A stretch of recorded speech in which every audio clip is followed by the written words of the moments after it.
Okay, so today we're going to be talking about one of the most fascinating figures in history, Alexander the Great. Yeah, absolutely. And, We're going to be doing a deep dive into his life, his conquests, right. his legacy, and It's going to be exciting because so much to cover. I think a lot of people, they know the name, they maybe know a couple of highlights, Right.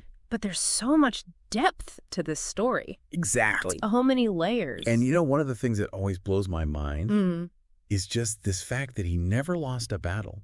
Oh, yeah, that's pretty mind-blowing. I mean, think about it. You're on a battlefield. Right. It's chaotic. It's brutal. You've got dust, you've got the clash of steel. You're outnumbered. Yeah, the odds are stacked against you. It seems impossible And yet, Alexander just keeps winning. every single time. It's incredible, really. It makes you wonder, what was it about him Right. that allowed him to achieve such incredible things? I think that's what we're going to try to unpack today.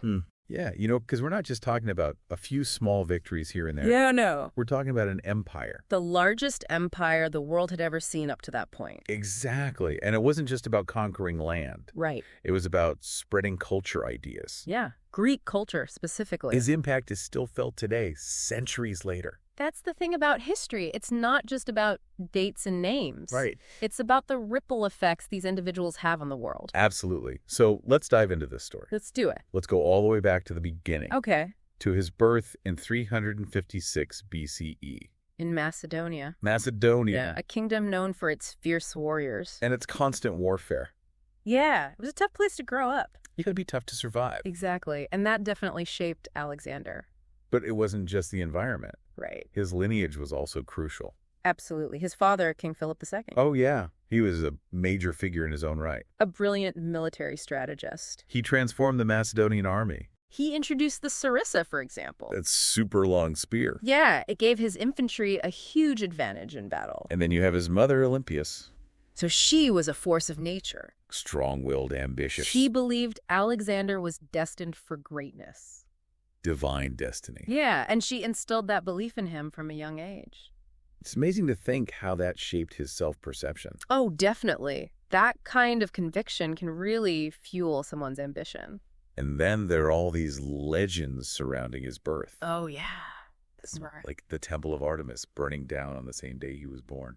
The priests saw it as a sign of a powerful force entering the world. Incredible. Whether those stories are true or not, Right. they definitely added to the mystique around him. I mean, it's like something out of a myth. And even beyond the legends, Mm-hmm. his actual childhood was pretty remarkable. Oh, yeah. Like taming Bucephalus.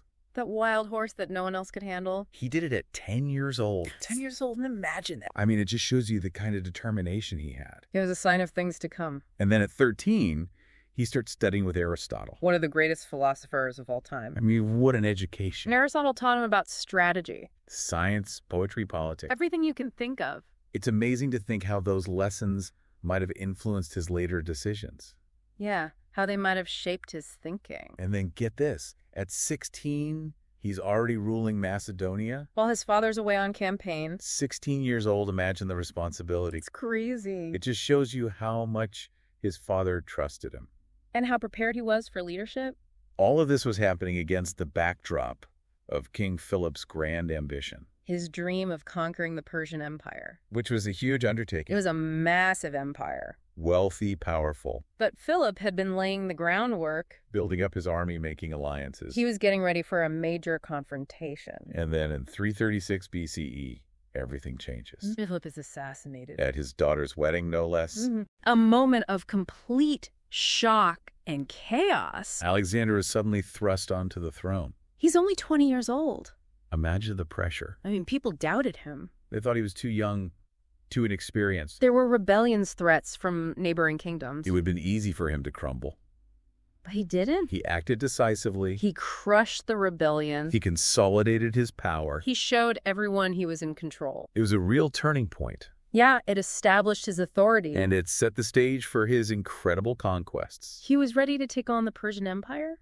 And it wasn't just about fulfilling his father's dream. No, it was about something more. It was about creating a new world order. A world where Greek culture and ideas would flourish. So with an army of around 40,000 men, Which was a lot, but still dwarfed by the Persian forces. he marched into Persia.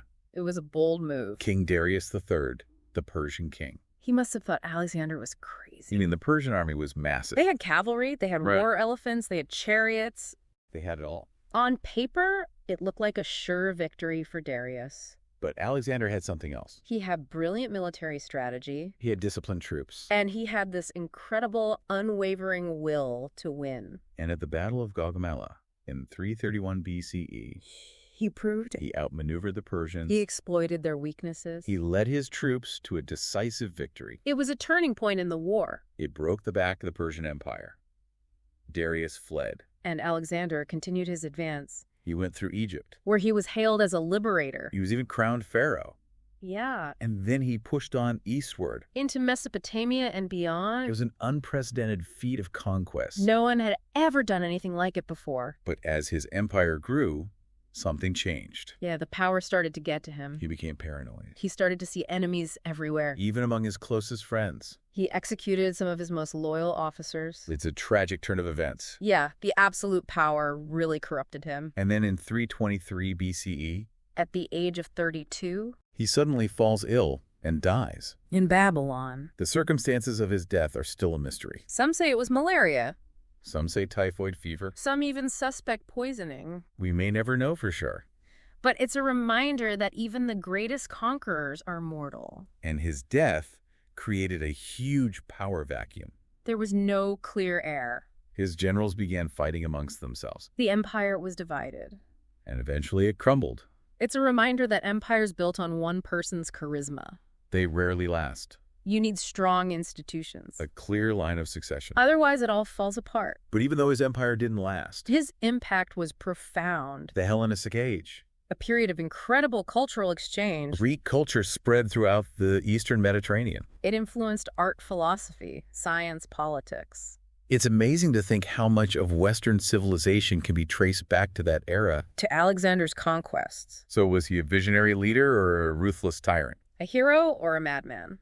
It's a complex question. One that historians are still debating.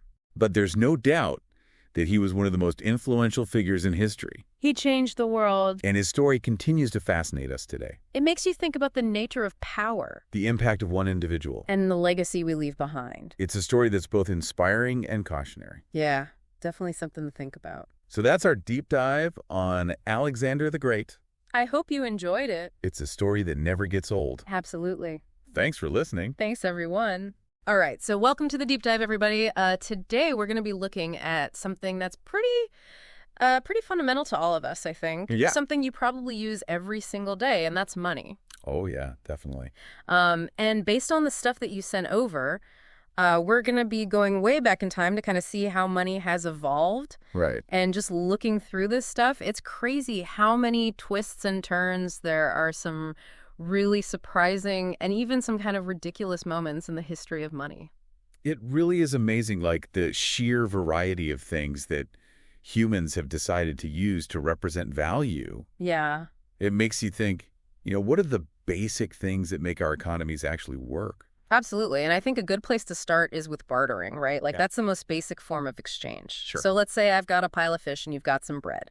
Yeah. Seems simple enough, right? You trade the fish for the bread, but what if you just don't want fish that day? Or what if I'm the baker and I'm really holding out for a goat in exchange for my loaf of bread? Yeah. Then it becomes this whole negotiation and it gets really complicated. Exactly. And, some of the sources we looked at really illustrated this well, just picturing people back in the day standing there trying to figure out if, 5 fish were actually worth a loaf of bread. Yeah. Someone else was offering a chicken. And it's just this whole... Well, how do you even decide, right? Yeah. What is it worth to you versus me?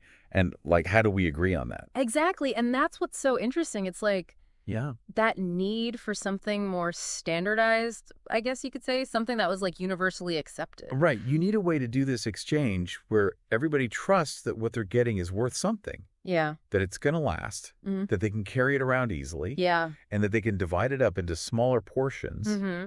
And those were all things that bartering just couldn't do very well. Yeah. Right. And that's where I think things start to get really interesting because people started using all sorts of different objects as their go-to currency, right? So Yeah. we're talking about things like seashells or even salt. Salt, yeah. And it's crazy to think that Salt was so valuable at one point in time that it actually gave us the word salary. Oh, wow. Like that comes from the Latin word for salt. Interesting. But the example that really kind of stood out to me from the things you sent over was the currency they used on Yap Island. Oh, yeah, those huge stone discs, those ray stones. Yeah. What's so fascinating about them is just the fact that they're so big and that they often didn't even move when ownership changed hands. I know, it's amazing. Like, you can imagine these things are huge.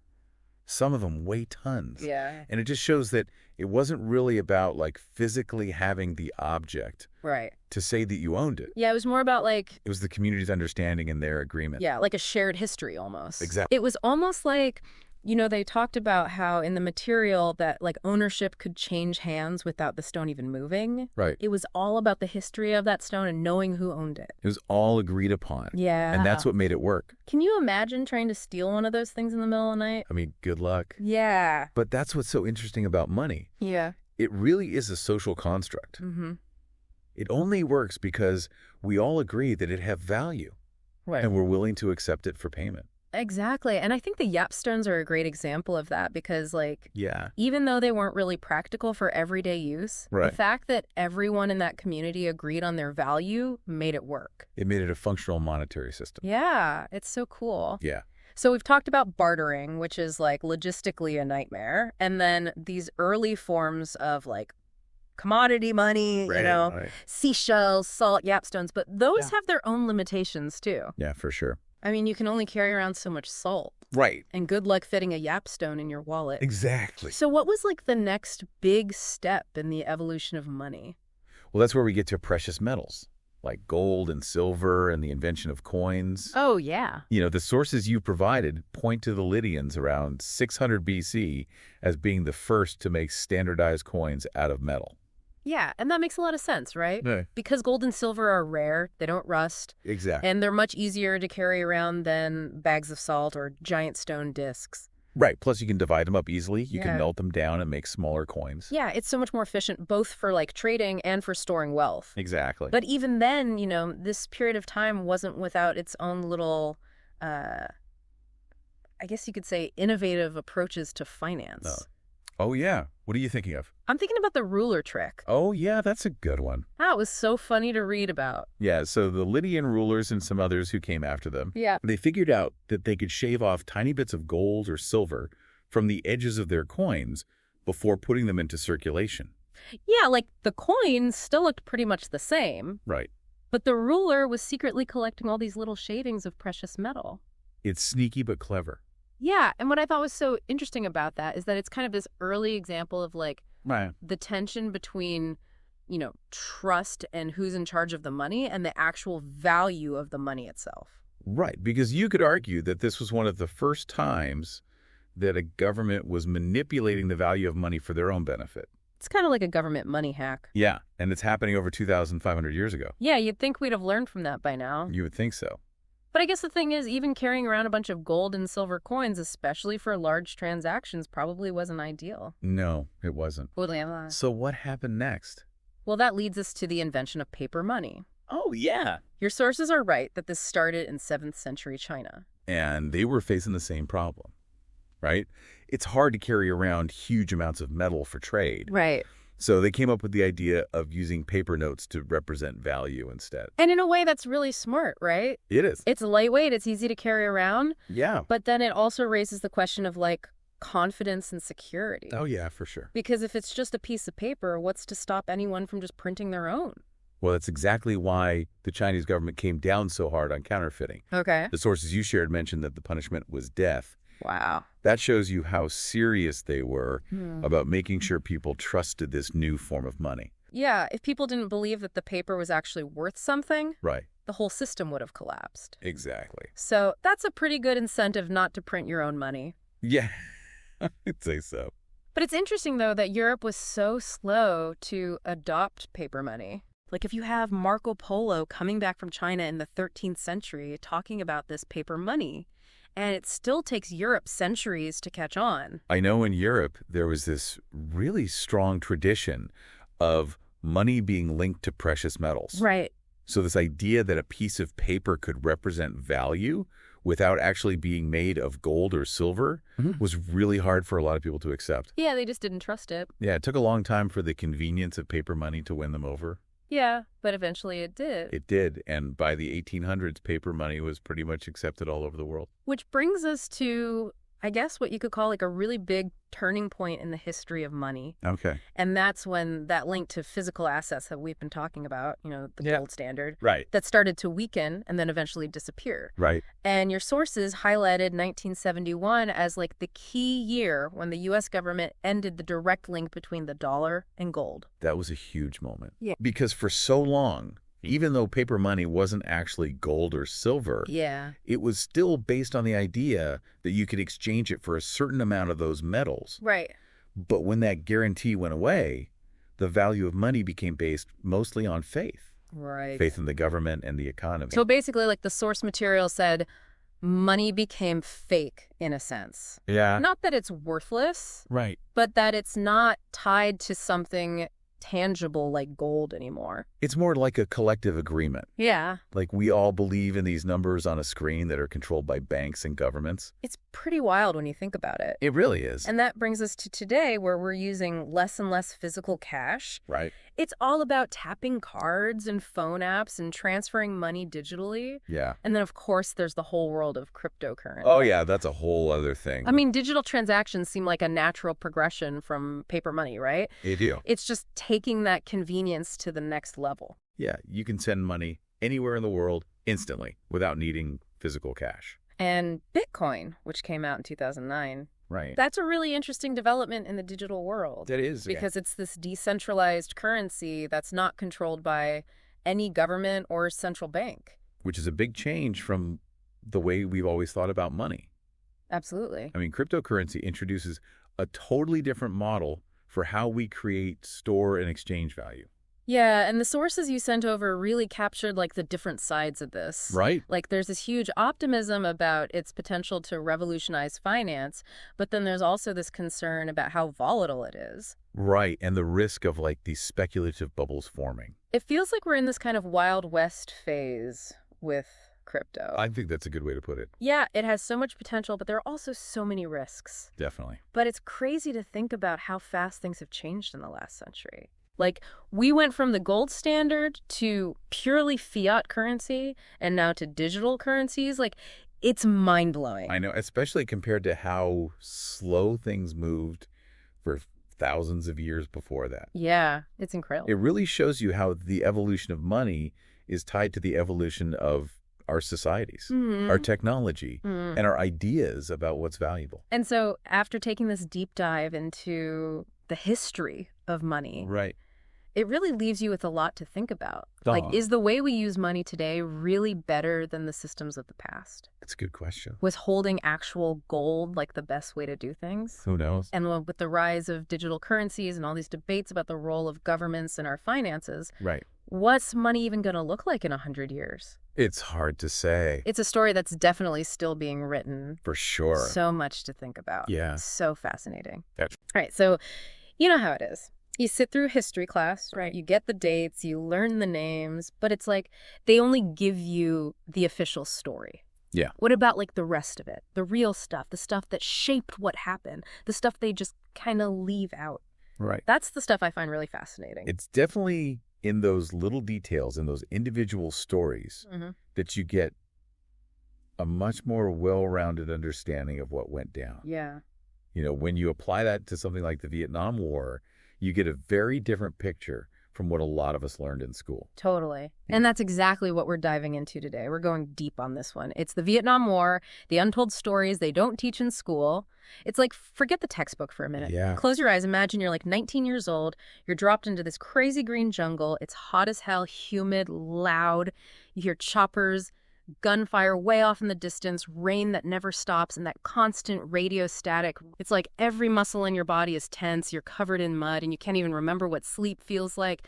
Then, boom, the ground just explodes under you. Landmine. You're freaking out, your heart's pounding, you're gripping your rifle like crazy, and the worst part is, you don't even know who just tried to kill you. It's terrifying. This isn't some movie, you know? Yeah.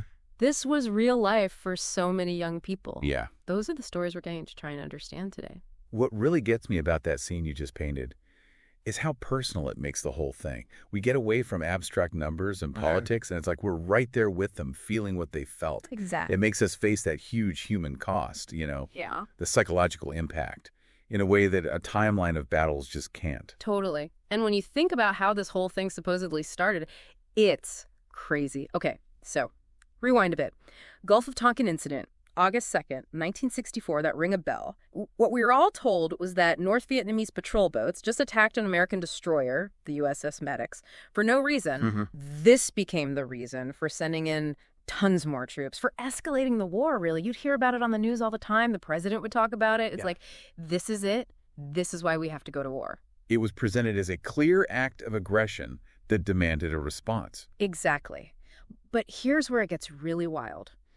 Decades later, when all these classified documents finally came out, a totally different story started coming together. It turns out that attack, well, at least how they described it to everyone, it might not have even happened. Wow. Think about that. This huge war, a war that defined an entire generation, might have been based on something that wasn't even true. What's so important about that is it makes you question the whole reason for the war. Yeah. It makes you think about how information, or maybe misinformation, shapes what people think and what the government does, especially during a war. Absolutely. It wasn't just like a little mistake. It had huge consequences. It really did, because if the whole thing that started the war was maybe made up, then it changes how you see everything that came after it. Right. The draft, which ripped families apart, the 58,000 American lives lost, the suffering of the Vietnamese people, it's unimaginable. Yeah. All of it goes back to this one event that might have been based on nothing. It's really disturbing. It really sets the stage for understanding a whole other crucial part of this war. The way they fought it and where they fought it. Right. This wasn't some regular war with lines on a map and guys in uniforms on different sides, like World War II. Nowhere near it. Imagine yourself in that jungle. Forget about those newsreels. It's unbelievably hot. You can barely breathe. You hear bugs buzzing all around you, maybe a Vietnamese radio somewhere, your boots sinking in the mud with every step. It was a totally different experience. Yeah. Unlike WWII, where you knew who the enemy was, in Vietnam you couldn't tell who was who. The Viet Cong were like ghosts, blending right into the villages and then attacking at night. It makes you think of every single person you meet as a possible threat. Exactly. And it challenges everything you think you know about war. There's no clear battlefield and safe zone. Right. And their tactics were unlike anything American soldiers had ever seen. Forget those big battles. This was a war fought with tricks and traps. Think about booby traps. Simple, but they could really mess you up. Punji stakes, they're these sharpened bamboo spears, sometimes dipped in poison, hidden in holes in the ground. Oh, wow. Can you imagine falling onto one of those things? No way. Or think about walking through the jungle and suddenly you trip a wire and boom, a grenade goes off. And then there were the tunnels. Huge underground networks that went under entire villages. Really? They had entire units down there, supplies, even hospitals. It was like fighting an enemy that could disappear into thin air. It's amazing how they used the jungle and their knowledge of the land to their advantage. Yeah. They took what would have been weaknesses and turned them against the American military, who had all the technology. It was constant stress, You never knew where the danger was coming from. You couldn't trust the land. You couldn't always trust the people around you. It was a war that got inside your head just as much as it was fought on the battlefield. It messed with you. Yeah, and the conditions were just brutal.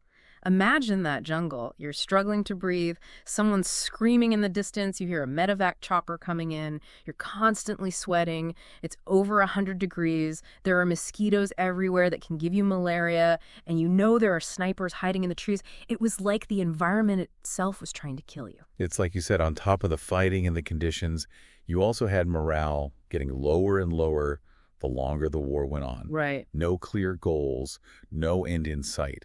Seeing people die all the time. Yeah. It was all just weighing down on those soldiers. And then you had something that really changed how people saw the war. The media coverage. For the first time, they had TV cameras right there in Vietnam showing everyone back home what was really happening. People weren't just reading about it in the newspaper anymore. They were seeing it for themselves. Right. It's a whole new level of reality. It totally changed things. You couldn't hide from the truth anymore. Everyone saw how brutal it really was. Exactly. People saw body bags piled up, children burned by napalm, villages destroyed. And then there's the My Lai massacre. It was a turning point. The reports were horrific. They said American soldiers had killed hundreds of unarmed Vietnamese civilians, men, women, and children. It was a huge shock to everyone back home, and it made people really question the war. It showed the dark side of war, how things can go so wrong. Yeah, and when those soldiers finally made it back home, things weren't any easier. Right. They didn't get the welcome home they deserved, not like soldiers from other wars. Oh, yeah. Instead of parades and people thanking them, they got ignored, yelled at, even blamed for a war they didn't even start. It's heartbreaking. They came back to a country that was totally divided, and a lot of them felt alone, like no one understood what they went through. They carried the weight of that experience for the rest of their lives. It's a shame that they were treated that way after everything they'd been through. It really is. So let's talk about some of the stuff that wasn't as obvious, the stuff that went on behind the scenes. We tend to think about the fighting on the ground, but there was a whole other side to the war that a lot of people don't even know about.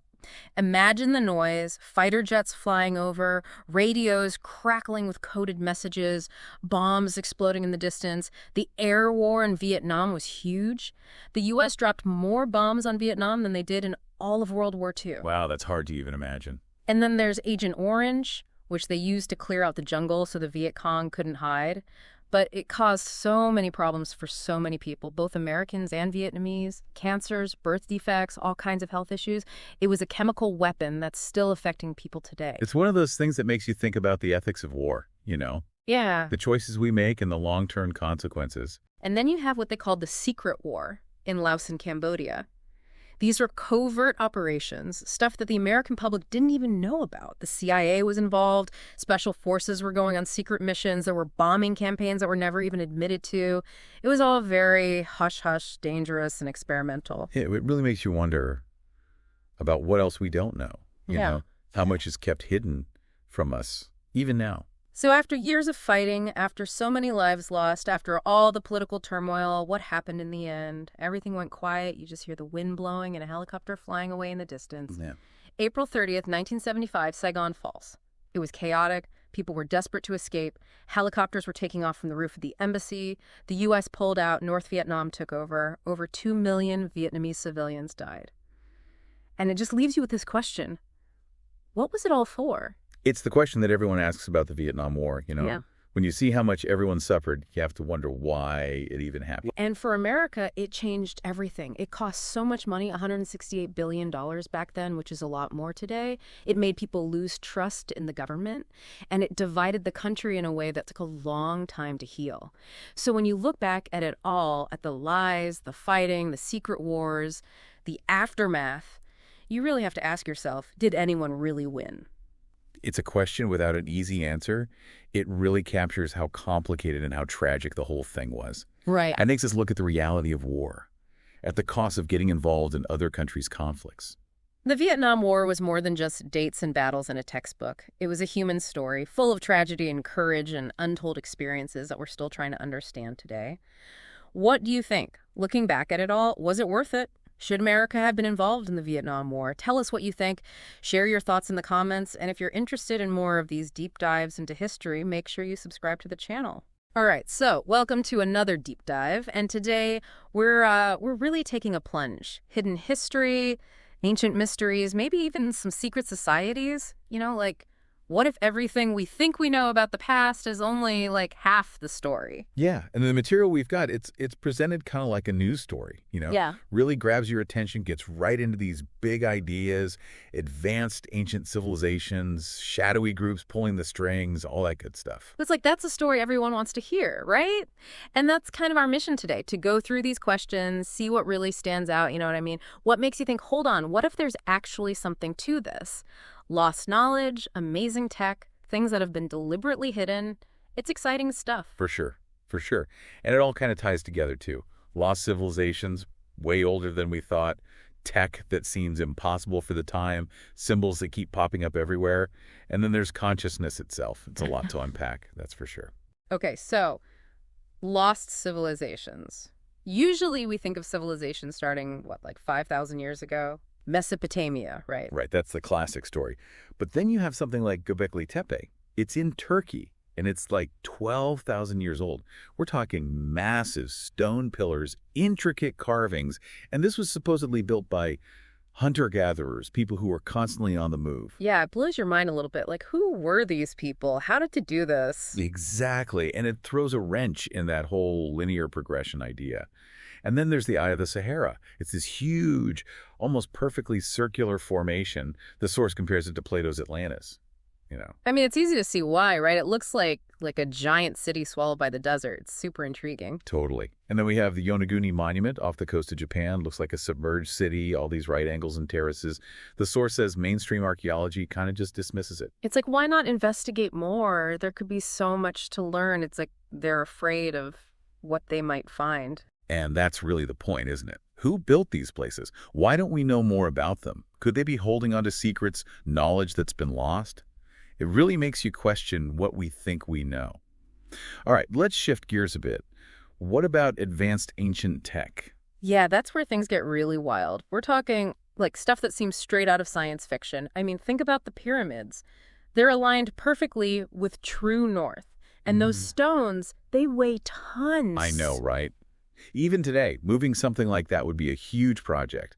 And the source throws out this idea, what if the pyramids weren't tombs, but some kind of power plant? Yeah, I've heard that theory. It's like, whoa, were they harnessing some kind of energy we don't even understand? And then there's the Vimanas in those old Sanskrit texts, like flying machines with actual descriptions, almost like blueprints. Yeah, and those stories, they really fire up the imagination. It's hard to resist, ancient India with flying vehicles. Totally. I mean, it's probably mythology, but still, you wonder. Oh, and speaking of ancient tech, there's the Baghdad battery. Oh yeah, that thing. It's like 2,000 years old. Basically a clay jar, but with copper and iron. Some people think it was an early battery. It's crazy to think, right? Like, did they have electricity that long ago? And the source brings up some modern discoveries, too. Like, they found that the Great Pyramid actually generates electromagnetic energy. That's wild. And then you have the Abydos Temple in Egypt, with carvings that look like helicopters and planes. I know some people say it's just our brains trying to find familiar patterns, but some of them are so clear, it makes you wonder. It does. And the source even connects this to Nikola Tesla, saying he might have rediscovered ancient knowledge. Like, imagine tapping into some long-lost wisdom. That's a powerful image. Okay, so we've talked about ancient civilizations, possible tech. What about these symbols that keep showing up everywhere? The source talks about a hidden language, like a code. Yeah, I'm fascinated by that stuff. Like, take the Roman fasces. It's a bundle of rods with an axe, right? A symbol of authority in Rome, but you see it today too, even in the U.S. Congress. Yeah, it's still there. It makes you wonder, what does it really mean? Why is it still so powerful? Definitely makes you think. And then, of course, the Eye of Providence. You see it in ancient Egypt, Freemasonry, even on the dollar bill. It's everywhere. It is. Is it just a common image, representing something like vigilance or divinity, or is there more to it? Some shared understanding that's been passed down? I like that idea. And then there's the papal mitre, the hat worn by the Pope. The source points out how similar it looks to headpieces worn by ancient Sumerian gods. It's true, the resemblance is striking. Pure coincidence? Or could there be a deeper connection? Maybe something that's been forgotten over time. He's like, are these symbols just random, or is there a message there? The source says maybe secret societies are using them to communicate, to share hidden knowledge. That's a pretty wild thought. It is, it really is. It suggests this whole other layer of meaning, a hidden world operating beneath the surface. Okay, let's go even deeper. What about consciousness? This is where things get really philosophical. Yeah, the source says this might be the ultimate hidden secret. Like, maybe ancient civilizations understood consciousness in a way we've completely lost. Right. And it connects this to things happening in science today, like quantum physics, with the idea that reality might not be as solid as we think. It's kind of like what ancient philosophies have been saying for centuries. I know, right? It's like science is catching up to ancient wisdom, and then there's near-death experiences, People having these incredibly vivid experiences outside their bodies. Whether you believe them or not, they definitely make you question what consciousness really is. For sure. And the source even brings up the CIA's Gateway process. That was a real program, exploring how to access different states of consciousness, maybe even other dimensions. Like, the government was actually investigating this stuff. That's pretty mind-blowing. So here's the question. Did ancient civilizations have ways of tapping into consciousness that we've forgotten? Meditation, rituals, maybe even technology we can't even imagine. That's a really fascinating idea. It challenges our whole worldview, What if we're only accessing a tiny part of our potential. It's a lot to think about. Okay, so we've covered a ton of ground here. Lost civilizations, ancient tech, symbols, consciousness. But if any of this is true, why is it all so hidden? That's the million-dollar question, right? The source asks, why do mainstream historians ignore this evidence? Why are certain ancient texts kept secret? Why do these symbols keep popping up? And it's just a pretty radical answer. Control. Maybe those who know this stuff are keeping it hidden to maintain power. It's a compelling idea, right? Knowledge is power, and if you control the knowledge, you control the narrative. So for everyone listening, what do you think? Does any of this resonate with you? Could there be more to the story than we're being told? Exactly. Keep an open mind. Don't be afraid to question what you think you know. Maybe there are whole chapters of human history that have been erased or forgotten. And here's a thought to chew on. What if our understanding of the past shapes our understanding of the present and the future? Maybe by uncovering these hidden histories, we can unlock a whole new understanding of who we are and what we're capable of. It's a fascinating journey, and it doesn't end here. Keep exploring, keep questioning, and most importantly, keep an open mind. Absolutely. The truth is out there somewhere. Okay, so July 20th, 1969. Big day. Yeah. I mean, close your eyes just for a second and imagine, that kind of faint hiss of static. Right. Like a really fragile signal, like stretching across hundreds of thousands of miles. Wow. And you hear this, stark mechanical voice counting down. Oh, yeah. And, millions around the world are holding their breath at this Oh, moment. it's electric. And then finally this, it's a little crackly, but it's undeniably a human voice. Yeah. Uttering words that, instantly became legend. That's one small step for a man. One giant leap for mankind. I get chills every time I hear it. Right. We all know the quote, but what's the real story behind that first footprint on the moon? Yeah, what's the story behind the story? Exactly. So, welcome to the Deep Dive. Always a pleasure to be here. So, you are a fellow explorer out there listening. You sent in a fascinating collection of info to rdfpc.net. Oh, this is great stuff. Yeah. And today we're piecing together the incredible narrative of the man on the moon. I love it. So where do we even begin? Well, I think what's so amazing when you look at this event is like how many different stories kind of intertwine Right. to create this one, monumental achievement. Yeah. It's a tale of intense rivalry, almost unbelievable ambition, Yeah. and these just moments of sheer human ingenuity and courage. Wow. Think of it like this high-stakes drama, playing out on the world stage with space as the backdrop. I love that. Right. And at its heart, you've got the space race of the 1960s, which was just this, key chapter in the Cold War story. Exactly. And the 60s, talk about a time of tension. Oh, yeah. Deep-seated tension between the U.S. and the Soviet Union. Right. And this wasn't just, political maneuvering. This was like a contest for global influence. Absolutely. Like a demonstration of, which system had the technological and the ideological edge. Right, right. So then in 1961, Oh, yeah. the Soviet Union, they sent Yuri Gagarin into orbit. Huge moment. He becomes the first human in space. First one ever. It was a clear signal that the U.S. was, at least in this, arena they were behind. At least for the moment, yeah. Right, so that initial Soviet success that really sets the stage for a comeback story. For sure. It created this, powerful sense of urgency. Yeah. This national imperative for the U.S. to not just catch up, Right. but to actually surpass their rival in this, this new frontier of space. Okay, so how do you transform that competitive spirit Yeah. into something as audacious as landing someone on the moon within a decade? Well, that's a great question. It's a huge question, right? It is. So this is where President John F. Kennedy, Oh, yeah. he steps onto the stage, in our story. Right.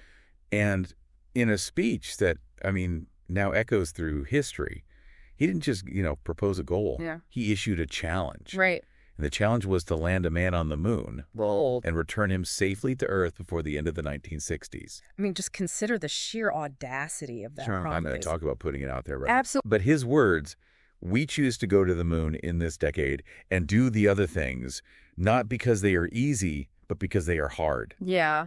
That wasn't just rhetoric. No, it wasn't. It was a catalyst that ignited a national endeavor. Totally. It was like a call to arms, but for, scientists and engineers instead of soldiers. And I love that. Right. So we've got this huge undertaking, right, Yeah. to meet this challenge. Oh, yeah. It demanded just this massive mobilization of, intellect and resources, Totally. pushing the boundaries of existing science and technology in so many fields. In countless fields. Yeah, and this is where the narrative of NASA's Apollo program, Oh, yeah. it takes center stage. It really does. It was this sprawling, intricate organization built with this singular, almost unbelievable objective. It's hard to fathom. And the unspoken but very real pressure. Oh, my gosh. Yeah. I mean, failure in such a public and high-stakes endeavor, right. it just wasn't an option. It wasn't even on the table. Okay, so we've got this gripping narrative of a superpower rivalry fueling this, almost impossible objective. Yes. So let's zoom in Okay. on the individuals who became the central characters in this epic story. Let's do it. The crew of Apollo 11. All right. So July 16th, 1969, Here we go. the ground trembled as the Saturn V rocket roared to life, Not a machine. carrying Neil Armstrong, Buzz Aldrin, and Michael Collins skyward. Just picture that for a second. I know it's hard to imagine the sheer force It's mind-blowing. involved in launching that colossal machine. It really is. So what's so compelling to me here is this blend of meticulous preparation Oh, for sure. and extraordinary trust placed in these three men. Absolutely. Neil Armstrong, the commander, he was known for his just almost preternatural calm under pressure. He was the right man for the job. Absolutely a vital trait for what was to come. Yeah, no kidding. Buzz Aldrin, the lunar module pilot, Right. he brought his sharp engineering mind to the complexities of the Eagle lander. Right, the Eagle. And then Michael Collins, often the unsung hero. He remained in orbit aboard Columbia, Right. a critical lifeline back to Earth. Essential role. His role was solitary, but absolutely essential. Couldn't have done it without him. So picture the scene, right? Like, Millions of eyes are fixed on that pillar of fire, yeah. ascending into the heavens. It's beautiful and terrifying all at the same time. It wasn't just a rocket launch. Yeah. It was humanity collectively holding its breath. It's true. So for the next 4 days, these three individuals, they were hurtling through the silent void of space. I mean, can you imagine? It's easy to gloss over the sheer duration and the profound isolation of that journey. It's easy to forget that part. They were confined to this small capsule. Right. They're managing these complex systems, Constantly working. constantly preparing for the immense challenges ahead. Like the lunar landing. Exactly. Which was no walk in the park. Right. And this part of the story, I mean, it underscores the remarkable resilience Yes. and unwavering focus of these astronauts. Imagine being in that confined environment. Yeah. Millions of miles from home. Nice. You're acutely aware of the inherent risks, Right? yet you're maintaining this precision and clarity Yeah. needed to execute this mission. I mean, it speaks volumes about our capacity for exploration Totally. and our willingness to, venture into the unknown, even when faced with considerable danger. So then we arrive at July 20th, 1969. The big day. I mean, the tension must have been palpable Oh, yeah. as the lunar module, the Eagle. The Eagle has landed. Right. Separated from the command module. Right. Armstrong and Aldrin were on their own, They were. beginning their descent to the moon's surface. Huge moment. But then this moment of heart-stopping trauma, Oh, yeah. alarms start to sound in the cramped cockpit. Uh-oh. The onboard computer, the tool designed to guide them, Right. it was overloaded, No. flashing warning lights. Can you imagine? Can you imagine the surge of adrenaline, Yeah. the sudden, spike in uncertainty? Right. Their primary guidance system is faltering, And they're hurtling towards the moon. while hurtling towards an alien world. That's intense. This is a pivotal point in the narrative, right? Absolutely. It highlights this, critical interplay between technology and human intervention. For sure.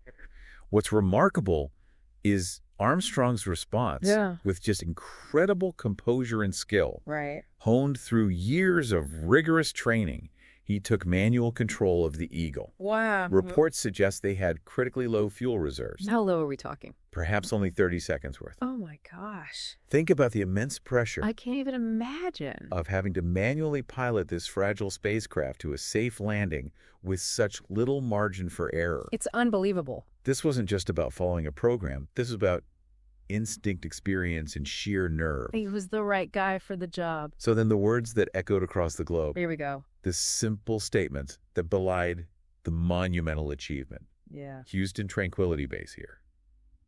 The Eagle has landed. Imagine the explosion of relief and elation at Mission Control. Oh, I bet. Years of dedication, immense financial investment, the hopes of an entire nation hanging in the balance, All riding on this. all culminating in that single understated announcement. Wow. But as significant as the landing was, Right. the moment the world was truly waiting for was still to come.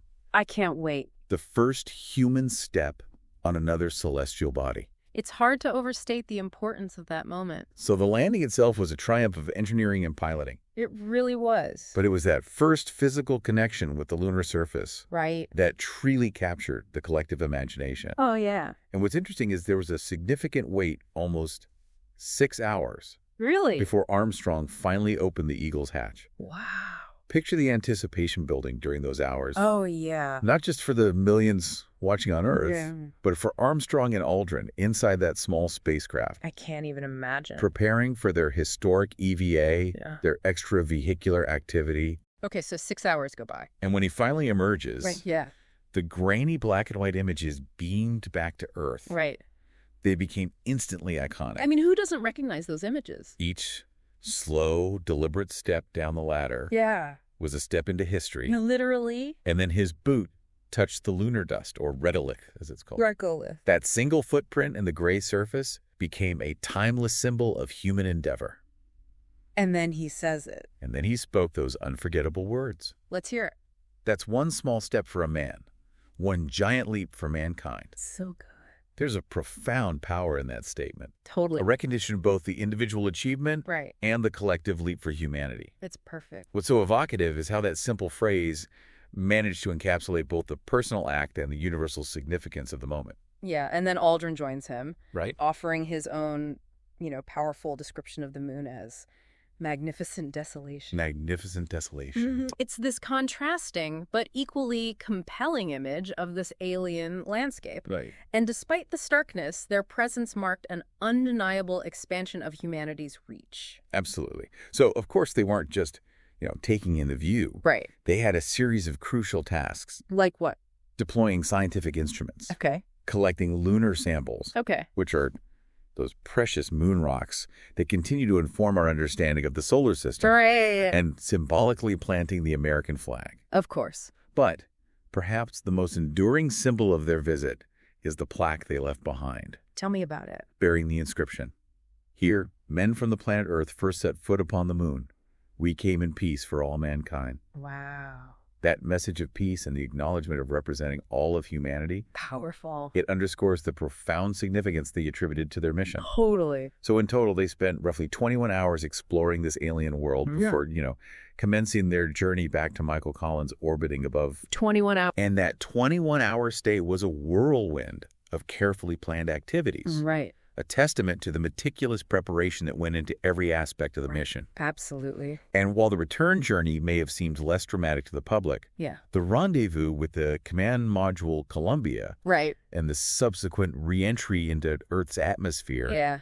those were incredibly complex and critical maneuvers, No kidding. demanding the same level of precision and expertise. I mean, it's easy to overlook that part of the story. So finally, on July 24th, 1969, The return. Apollo 11 splashed down safely in the Pacific Ocean. What a moment. The crew returned to a world forever changed by their achievement. Oh, yeah. They were celebrated as heroes, Rightfully so. but their journey represented something far greater: What's that? humanity's seemingly boundless capacity for innovation Yes. and our collective ability to achieve the extraordinary when driven by a shared vision. It's inspiring.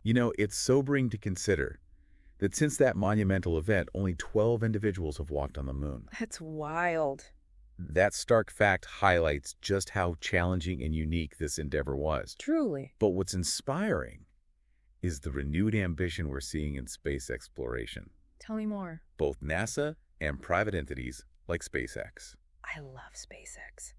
They're actively planning to return to the moon. It's happening. This time, the narrative is shifting Oh, yeah. towards a more sustained presence Where? with the potential for establishing a permanent lunar base. Wow. A permanent lunar base. It really sparks the imagination, doesn't it? It does. To think that the next footprints on the moon might be part of a long-term mission Yeah. with humans living and working on another celestial body. It's mind-blowing. And considering the advancements in diversity within science and technology, So important. it's entirely conceivable and perhaps even inevitable I hope so. that the next person to walk on the moon won't be a man at all, but a woman ushering in a new chapter in our lunar story, I love it. this future of lunar exploration. Yeah.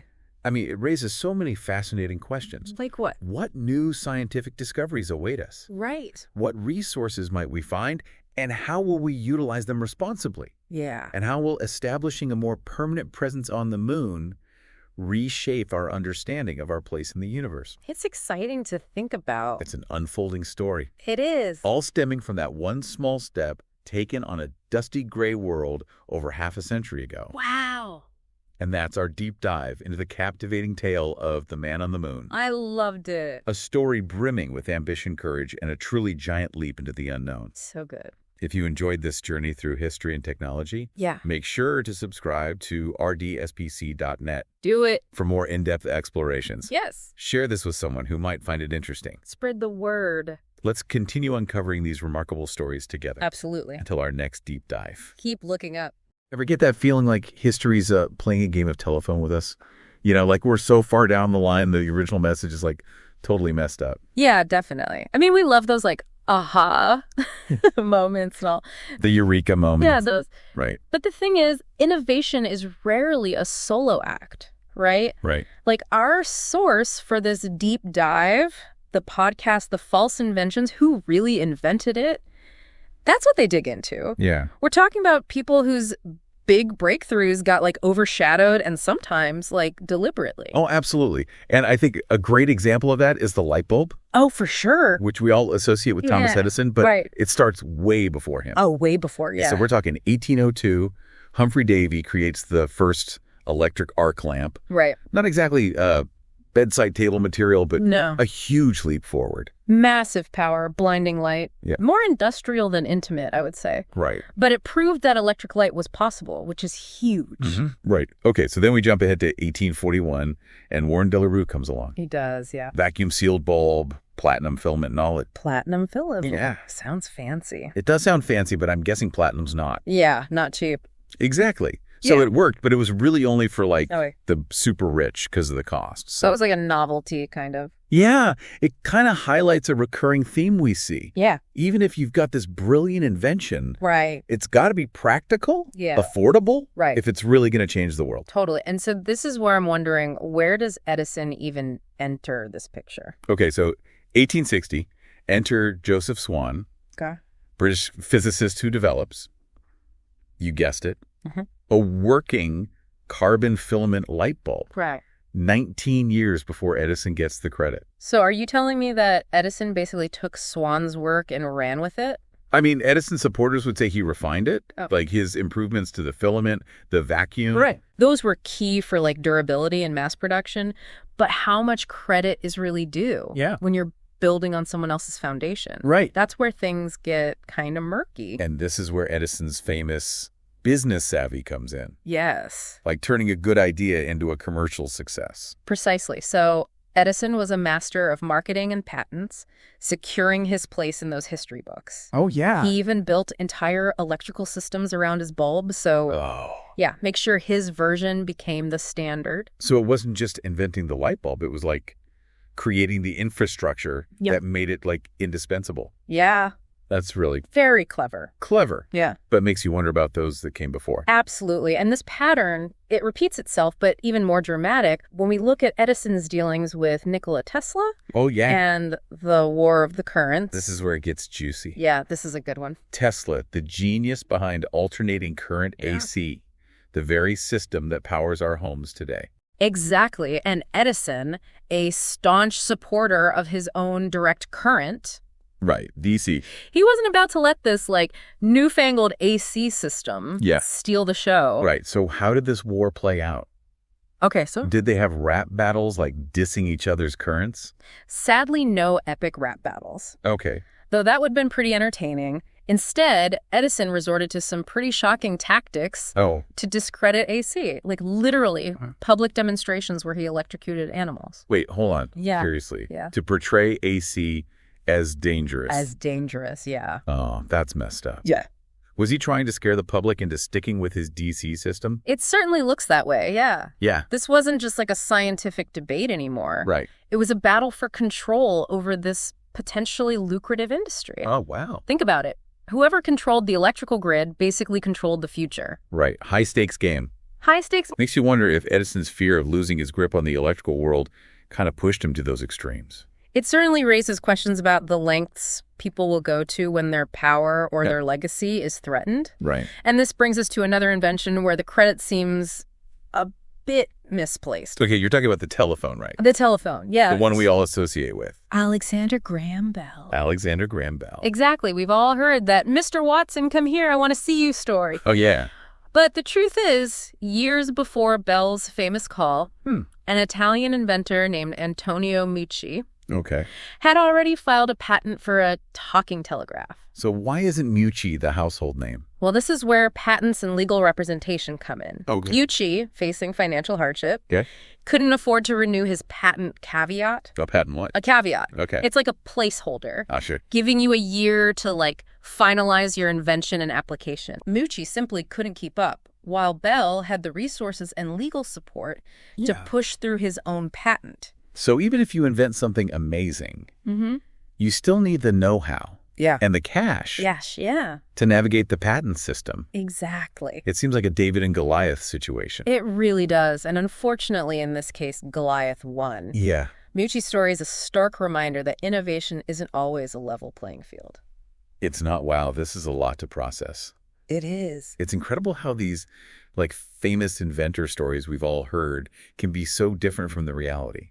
Yeah, what we're learning is that invention is often a collaborative process. Yeah. Building on the work of many. Right. And it makes you wonder how many other inventions have hidden stories waiting to be uncovered. Yeah. It's almost like there's this secret history of innovation happening in the shadows. These overlooked inventors, they're like the roadies of the invention world. Oh, I love that. Like setting up the stage, making sure the show goes on, but never getting the spotlight. Yeah, it's a powerful analogy, and it highlights how our understanding of history is often shaped by, those who have the loudest voice. Right. The biggest platform, the deepest pockets. Yeah, it's like a game of who controls the narrative. And in these cases, it seems like Edison was like the master. Oh, he was good at the game. Yeah. But that raises a really important question. How do we reconcile his undeniable contributions to technology with these instances of, questionable ethics? It's true. I mean, it's not like Edison was this evil mastermind trying to steal everyone's ideas. No. He was brilliant in his own right. Absolutely. And his work did revolutionize the world. It did. But I think by digging deeper into these stories, we get a more nuanced picture. Right. We see that innovation is rarely a black and white affair. Right. It's full of gray areas, complex motivations, and often a bit of historical revisionism. It's messy. It's messy. Yeah, and maybe that's the key takeaway here. We need to be more critical of the narratives we're presented with, especially when it comes to these great man theories of history. Yeah, I mean, it's about recognizing the contributions of the many, not just the few. Right. And understanding that even those we hold up as heroes had their flaws. Yeah. And their shadows. All of this makes me wonder what other inventions might have similar hidden stories. Oh, I'm sure there are tons. Are we just scratching the surface here? I think so. I mean, think about it. Every technological advancement we enjoy today is built upon a foundation of countless innovations. Yeah. Many of which have been forgotten or attributed to the wrong person. Yeah, it's mind-boggling when you think about it that way. Yeah. Who really invented the computer? Yeah. Or the internet? Right. I'm starting to question everything I thought I knew. That's the beauty of it all. Yeah. Critical thinking and historical inquiry, it challenges our assumptions. Right. And opens our minds to new possibilities. Yeah. Who knows, maybe by digging deeper into these stories, we'll uncover the inspiration for the next generation of innovators. Right. Instead of just celebrating the winners, exactly, we can learn from the struggles and the triumphs of those who came before, whether they achieved fame or not. And maybe, just maybe, by giving voice to the overlooked and underappreciated, we can create a more inclusive and accurate historical narrative. Right. One that inspires us to push the boundaries of innovation while acknowledging that collaborative nature of progress. I love that this has been such an eye-opening conversation. It has. It really makes you think differently about invention and the stories we tell ourselves about how it happens. I think that's the power of a deep dive like this. Yeah. It's not just about learning facts, it's about challenging our perspectives and sparking a sense of curiosity. Right. And who knows what discoveries await us when we start questioning the accepted narratives. I'm definitely feeling inspired to do some more research. Me too. But before we wrap up, I'm curious, what stands out to you as the most crucial point we've uncovered today? I think for me, it's that reminder that innovation is, it's rarely a solo act, right? It's more like a relay race, Yeah, with each runner building on the momentum of the one before. that's a great way to put it. And it makes you wonder, like, are we giving enough credit to those carrying the baton right now? Right. The unsung heroes working in labs and workshops, Yeah. pushing the boundaries of what's possible. Yeah, and it makes you realize that the next Edison or Tesla could be out there Oh, totally. right now, Yeah, toiling away in obscurity. absolutely. But maybe armed with a little more awareness about, the complexities of invention and the power of patents and marketing, Right. they can avoid getting overshadowed. Exactly. And maybe by shining a light on these forgotten stories, we can inspire a whole new generation of innovators, Right. not only to create these groundbreaking inventions, but also to protect their intellectual property and Yeah. tell their stories effectively. So to our listener, next time you hear that familiar so-and-so invented such and such, take a pause. Yeah, take a pause. There might be a whole lot more to the story. Think of it as an invitation to dig deeper. Right. Whose contributions were missed? Yeah. What were the social and economic forces at play? You might be surprised at what you uncover.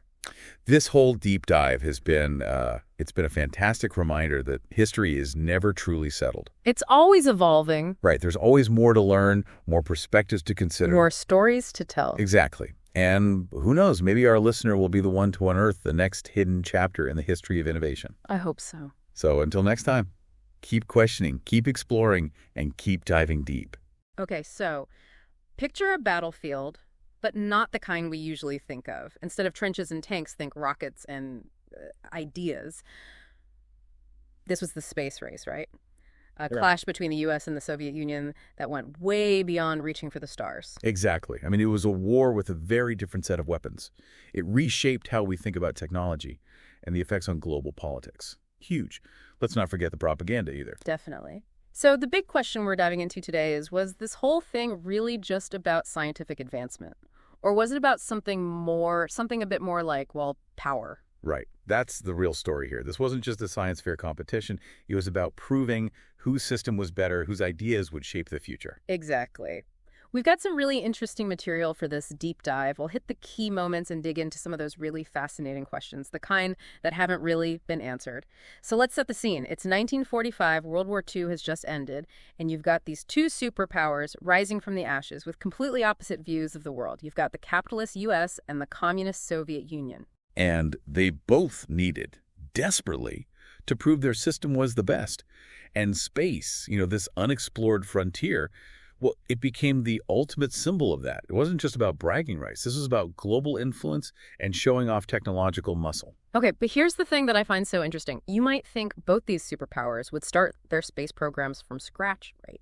A clean slate, pure innovation. But what our sources are showing is something else. They both relied heavily on, get this, captured German scientists and their rocket technology. I mean, how crazy is that? It is wild. I mean, the irony is almost too much. This technology, developed for war, was now being used for this entirely new kind of competition. They both actively sought out these German minds like Wernher von Braun. Yeah, von Braun, the guy who helped Nazi Germany develop the V-2 rocket. Talk about a complicated past, right? Absolutely. And the Soviets had their own secret weapon, Sergei Korolev. A brilliant engineer, but they kept his identity under wraps for years. That tells you just how seriously they were taking their space program. So from the very beginning, this wasn't just about scientific progress. It was tied up with this legacy of war and, well, some pretty unsettling origins. So let's fast forward a bit. October 4th, 1957. This is when things really heat up. A moment that basically shocked the entire world, wouldn't you say? Absolutely. Sputnik 1. The Soviet Union launches the first artificial satellite to orbit the Earth. It seems so simple now, but back then it was groundbreaking. And it had a ripple effect that was felt instantly, everywhere. Sputnik changed the game. Suddenly, it wasn't just about scientific curiosity. It was about, well, a potential threat. Could the Soviets launch other things into space? And what about missiles? Our sources really highlight the global reaction to Sputnik. It wasn't just people going, oh, it's cool. It was more like, wait, what? This little beeping satellite really shook people up. Why such a strong reaction? Well, imagine you're the U.S., and you suddenly realize your rival can put something in orbit. What's next? Nuclear missiles. That fear, that sense of vulnerability, that's what drove the panic. The space race became less about exploration and more about national security, about survival. And the U.S. response, well, let's just say it wasn't exactly smooth sailing at first, right? That whole Vanguard TV3 thing, not their finest hour. Yeah, let's just say it was a bit of a flop. That very public failure was embarrassing, to say the least. Suddenly, the U.S. looked like they were falling behind big time. Yeah. And that perception, domestically and internationally, was a real problem. But as they say, sometimes you got to hit rock bottom to really get moving, right? Yeah. It seems like that's exactly what happened. The U.S. pumped a ton of money into research, and of course, there's the creation of NASA. So maybe Sputnik was kind of a blessing in disguise. I mean, it really lit a fire under the U.S. space program. You could definitely see it that way. The Soviets may have taken the early lead, but they also woke up a sleeping giant. The U.S. was determined to catch up and surpass them, whatever it took. Right. And just a few years later, another huge milestone, another Soviet first. April 12th, 1961. Yuri Gagarin becomes the first human to orbit the Earth. Gagarin's flight was absolutely mind-blowing, a massive leap for humanity and for the Soviets. Well, it was a propaganda goldmine. The sources we've looked at really emphasize how much this rattled the U.S. It wasn't just about coming in second anymore, was it? This was about global perception. If the Soviets were this advanced in space, what else could they be ahead in? It became a way to prove whose system, communism or capitalism, was the better one. Every first, every achievement was a message to the world. That's exactly it. The Cold War was this backdrop of constant tension, and space became this arena where the two sides could show off their tech, their innovation, their way of life. It was all about winning hearts and minds, and Gagarin's flight was a huge win for the Soviets. And so the U.S. needed to do something big. And then we get this incredibly bold challenge from President John F. Kennedy, a man on the moon before the decade's end. Talk about a power move. Kennedy's speech changed everything. He shifted the entire focus of the space race onto this one incredibly ambitious goal, the moon landing. It was the ultimate prize. And then, of course, July 20th, 1969, Apollo 11, Neil Armstrong. One small step. It's one of those moments that's etched in our collective memory. This is widely seen as the American victory in the space race. But was it really that simple? And if it was such a clear win, why did the Soviets keep going with their own program, even if it went in a different direction? Maybe their goals were different all along. Symbolically, the moon landing was a huge victory for the U.S., no doubt about it. They achieved what Kennedy had set out to do. But then you've got these questions that our sources raise. Why did the U.S. stop sending people to the moon? Why didn't the Soviets even try? There's got to be more to the story, right? Yeah, and the sources offer some possible answers. The cost, the danger. But then there's that little hint of something else, that idea that maybe there was something on the moon that we weren't supposed to find. It's like they're suggesting there might be some secret reason why everything just stopped. Were the risks too high?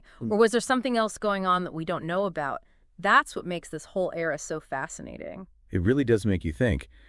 Maybe the official story isn't the whole story.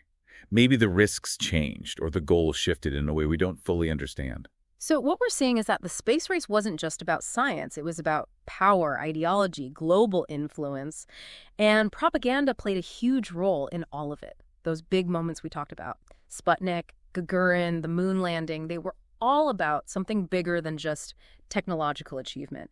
They were part of this larger Cold War drama. And the mystery surrounding the end of the race, that's what keeps us coming back to this story. It makes us look deeper, question what we think we know. It makes you wonder about the future of space exploration, too. Will we see another race, this time to Mars? Will space travel become something ordinary? And then there's that question our sources leave us with. Are we being watched? Are we alone? It's definitely something to think about. It really connects those ambitions from the past to our fascination with the universe today. And who knows what we might discover next. Absolutely. Okay, now I want to hear from you. What do you think about all this? Why do you think the moon landing stopped? What's the next big step for humanity in space? Share your thoughts and theories in the comments below. And if you enjoyed this deep dive, don't forget to hit that like button and subscribe to the deep dive. And of course, share this with anyone who you think would find it interesting. What other historical mysteries should we explore? Let us know. You never know. Your suggestion could be our next episode. Thanks for joining us, and we'll see you on our next deep dive.